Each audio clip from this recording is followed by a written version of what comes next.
All right, now the aforementioned Vivek Ramaswamy. He has surged to the point of being the it candidate. I don't know if that's a blessing or a curse, because Vivek, it's going to mean you could be a target in next week's debate. We've already learned that the DeSantis forces plan to make you one. Now, they disavow this so-called campaign secret that came out, but what do you make of that? Look, I think that we're doing well, Neil, because I am speaking the truth in an unapologetic way. That has been the strategy of this campaign since day one. I began at 0.0% in the polls in March. I'm now in second place in many of the polls coming out over the weekend. And I think we're going to continue with that same strategy, where a lot of the Republican Party for a long time has been focused on what are we running from? I'm asking the question of what are we running to our vision of what it actually means to be an American, leading with specificity on what will actually get done while in office. I think people are hungry for that kind of vision in our party. I think it does take an outsider to deliver. I'm also the youngest person ever to run in our party. I think that helps me bring a fresh perspective that others have not, and that's exactly what I'm going to be doing on that debate stage. You have brilliantly kind of threaded the needle, with supporting Donald Trump and said that he was a very good president, I believe the best of this last century. But when it comes to January 6th and his personal actions, you didn't flip over then. But bottom line, you haven't ticked him off. His supporters still think a great deal of you. But that could change, and your rise in the polls could change the former president's view of you. Are you worried about that? See, the way I look at it, Neil, is I'm not running against anybody in this race. It's part of why you don't hear me criticize many of my competitors, period, Donald Trump included. I think we have to, as a party, start talking less about the who, more about the what and the why. What do we stand for, and why do we stand for it? Even with respect to criticizing Biden or the left, I depart from the Republican Party on this. I don't think that's the winning strategy. I am bored of talking about Joe Biden. I think the American people are, too. That's why the 2022 so-called red wave never came. It's not going to be good enough to criticize even Biden.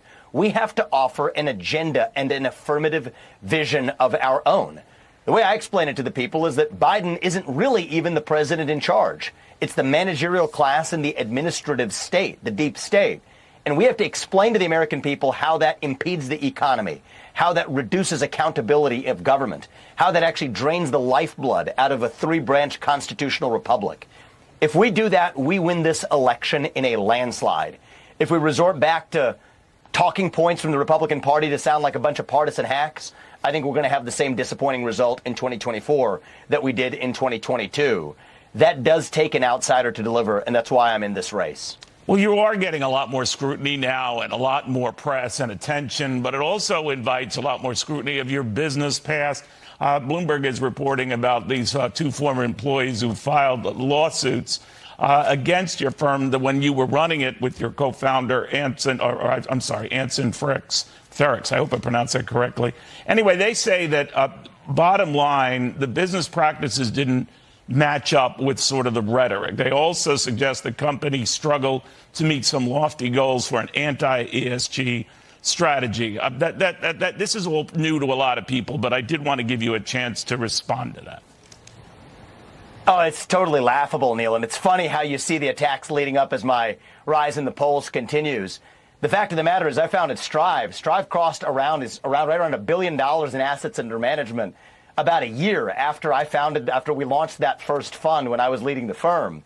That's JP Morgan taking twice that time to get to the same milestone. The fact of the matter is, when you fire underperforming employees, they strike back with their own narratives. You know what? That's exactly what's going to happen in the federal government. I'm bringing a 75% headcount reduction plan to the U.S. federal government. And the fact of the matter is, a lot of underperformers, they're not going to be happy with that. That's been the story of how I've gotten ahead in my career. So you're dismissing what they're saying. I mean, because what they do point out in this is that not a lot of thought was given to running your investment firm as an investment firm, that it was a PR mechanism for the presidential campaign. What do you say to that? It's another total lie from, underperforming employees. They're going to try to hold a situation hostage when a guy's profile is rising, but it is total trash. It's exactly what we're going to see more of. I expect we're going to see much of this coming out over the course of the presidential campaign. I'm ready for that. If you can't handle the heat, you stay out of the kitchen. The truth of the matter is I'm ready for that for the next 8 years, running the federal government, firing underperforming employees. Many of them are not going to be happy about it, sitting in cush jobs in the federal government. I run my businesses the same way, call out the underperformers. That's why I've had such great success, frankly, in leading a business that delivered 5 FDA-approved medicines, to actually build a multi-billion-dollar biotech company from scratch, launching Strive to compete against BlackRock, getting to $1 billion in assets under management in a year when JP Morgan took 2 years to get to the same place, really changing behaviors in corporate America's boardrooms, getting them to focus less on toxic politics and more on making profits for shareholders. Those are the kinds of accomplishments I've delivered. I'm 38 years old as an entrepreneur. I've done it in the private sector, taking on bureaucracy. The next bureaucracy I'm taking on is in the federal government. And a lot of underperformers aren't going to be happy about that, but that's the way I roll. You know, Vivek, you are certainly resonating in the polls. There's no doubt about that. You're either number 2 or the 3rd most popular candidate among Republicans. But one thing that's very clear in a lot of these polls is you're everyone's favorite number 1 choice for number 2. In other words, if you don't make it to be the presidential nominee, more Republicans want you to be the vice presidential nominee than anyone else. Would you entertain that? Well, the fact is, Neil, many of these people didn't know who I was 6 months ago, and we're still sitting before the first debate. Donald Trump and I think share something in common in that neither of us does well in a number 2 position. I'm built to actually lead the organizations that I've built, and I think that when I'm looking at the federal government, my greatest contribution, Neil, and one of my goals being to reunite this country, I'm going to be in the best position to get that done if I'm doing it from the top job. That's where my focus is. I've been very clear. I'm not interested in a different position in the government. Frankly, I'd drive change through the private sector sooner than becoming a number 2 or a number 3 in the federal government. Really? That's not about ego. That's about the fact of how I can drive. That's a heartbeat away from the presidency. Are you saying that you would turn it down if offered to you? I am. And the reason why, Neil, is that if this were about my quest for personal power, sure, that makes sense. But that's not what this is about. This is about reviving our missing national identity, reaching the next generation of Americans who are badly disaffected from politics, a crisis of national pride. It is my job to make sure that my 2 sons and their generation are once again proud to be citizens of this nation. Neil, I think we're already doing that in this campaign, bringing young people along in droves. I'm going to be best positioned to do that as the next president. And for me, November 2024, it's not even the destination. That is the start line. The real destination is January 2033. My older son won't even be in high school then. What do I want to tell the people of this country we accomplished? Above all, it's that the next generation is once again proud to be American, unapologetically so, reviving the dream of the American Revolution. And I'm only going to be able to do that if I'm the next president.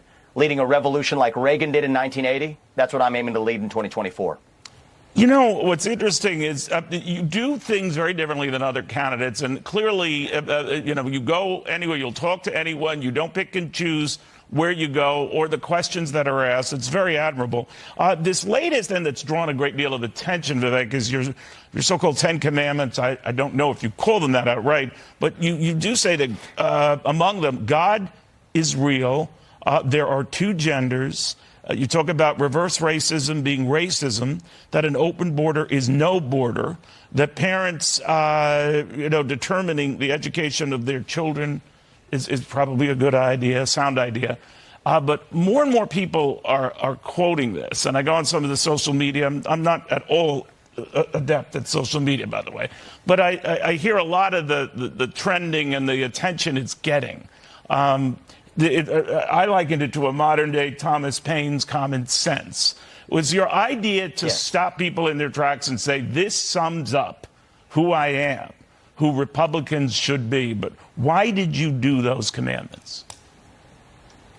One step further than that, not just who Republicans should be, but who Americans should be. We are a nation founded on the truth.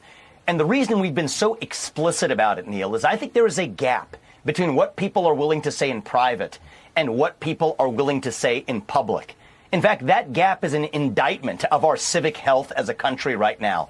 So what I'm doing in this campaign is I'm speaking that truth. speaking that truth in the open on behalf of most Americans who share those same basic values in common.